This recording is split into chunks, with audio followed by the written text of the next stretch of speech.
In the Elder Scrolls, magic is everywhere. The elements can be conjured in the palms of your hands. Life-threatening wounds can be healed in seconds. Locked doors can be opened without a key. Someone can disappear before your very eyes. What the? I'm invisible. And even the dead can be made to walk again, to anyone who has spent time in Tamriel. None of this feels particularly unusual. Magic is simply part of the world, but the more closely you look at it, the stranger it becomes. Because behind all of these seemingly impossible acts, there is something they have in common.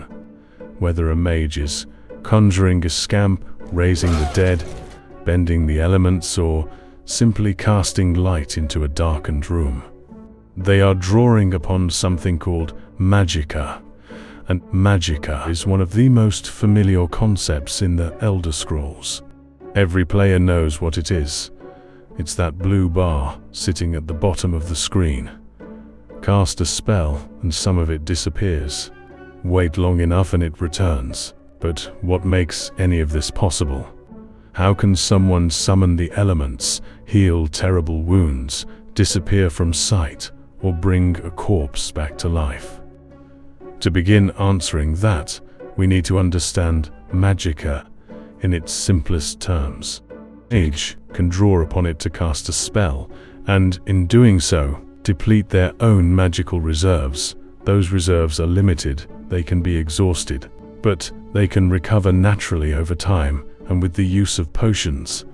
Also, it's important to note that some people are naturally capable of drawing upon more Magicka than others.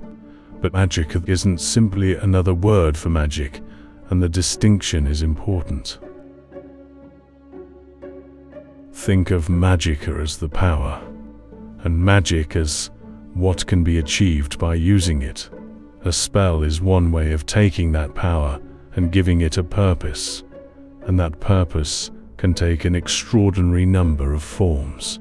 And it isn't confined to the body of the spellcaster either. Magicka can be stored within objects, concentrated within ancient stones, and it can be channeled, transferred, and harnessed, which tells us something important. Magicka isn't simply a personal ability that some people possess. It is something that exists beyond them, something that appears to be woven into the universe of the Elder Scrolls itself. And that leaves us with a much bigger question. What exactly is Magicka? That's where the answer becomes much less straightforward. The people of Tamriel have spent thousands of years studying magic. They've learned how to control it with remarkable precision. But knowing how to use magic, it doesn't necessarily mean knowing what it fundamentally is. Be seeing you. We might be tempted to describe it as a kind of energy, and in some ways that comparison works. But Magicka doesn't fit neatly into the same categories we would use to describe something in our own world. Tamrielic scholars have described it as a power and as a creative force, something capable of doing far more than simply producing lightning from someone's hands.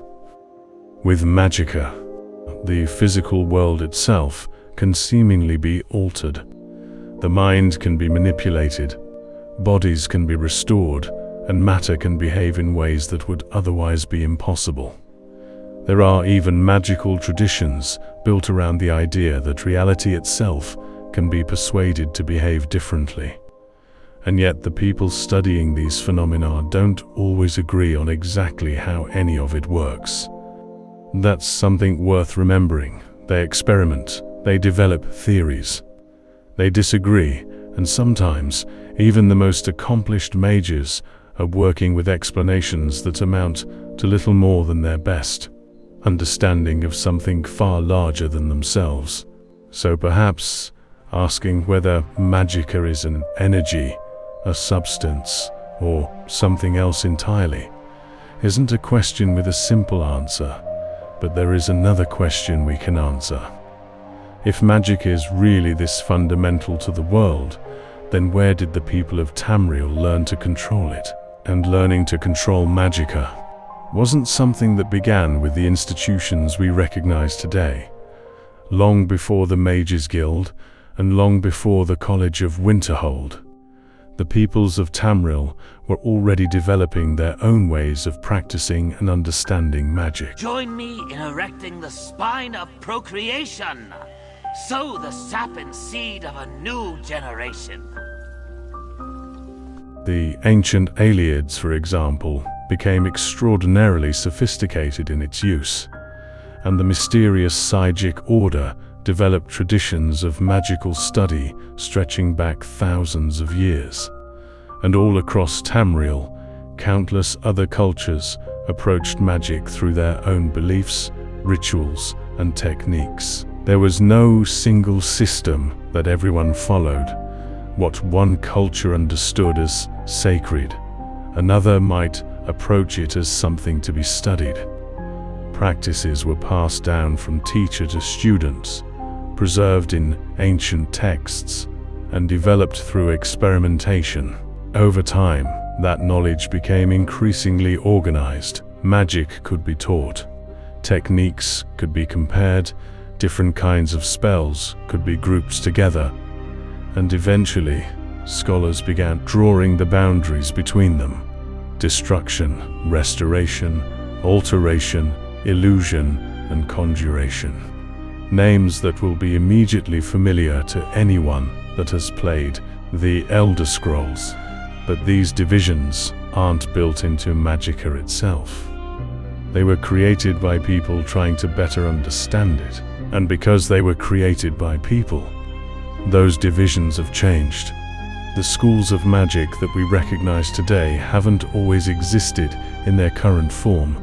Different scholars have organized magical practices in different ways, moving spells between schools, changing classifications, and sometimes abandoning entire categories altogether. One of the clearest examples is mysticism. For centuries, mysticism was recognized as a school of magic in its own right.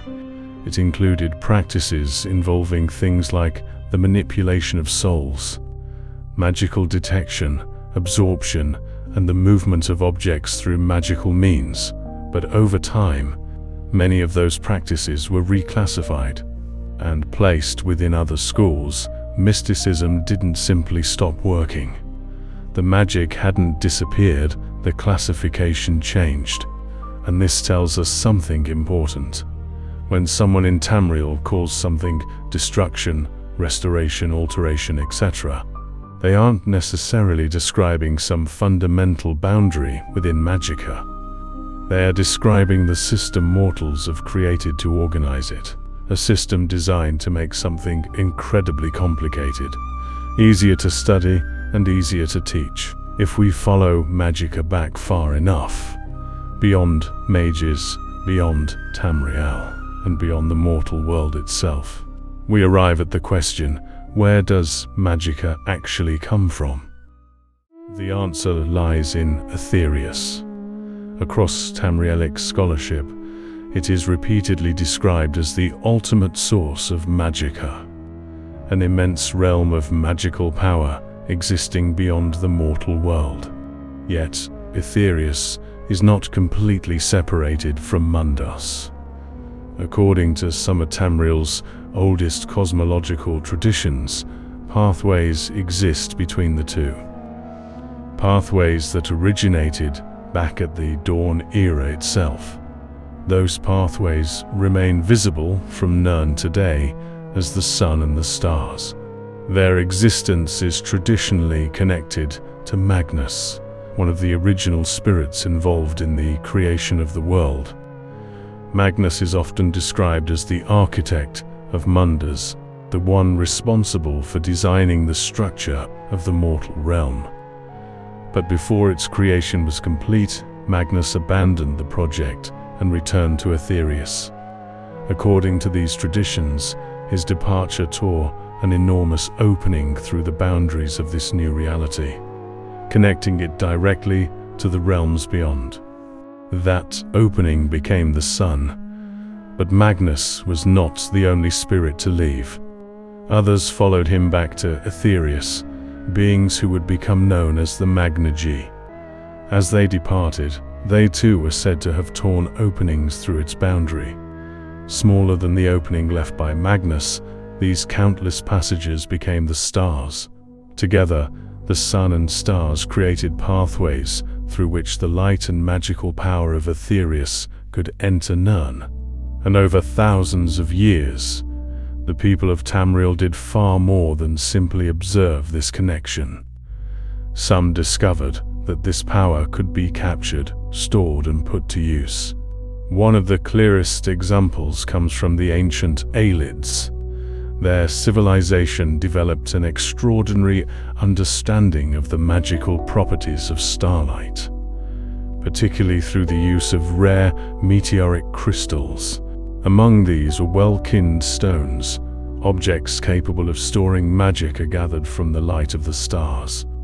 The Aelids had effectively learned to take power associated with Aetherius, capture it within physical objects, and preserve that power inside Mundas. For the Aelids, however, capturing starlight was not simply an experiment. It became part of how their civilization functioned.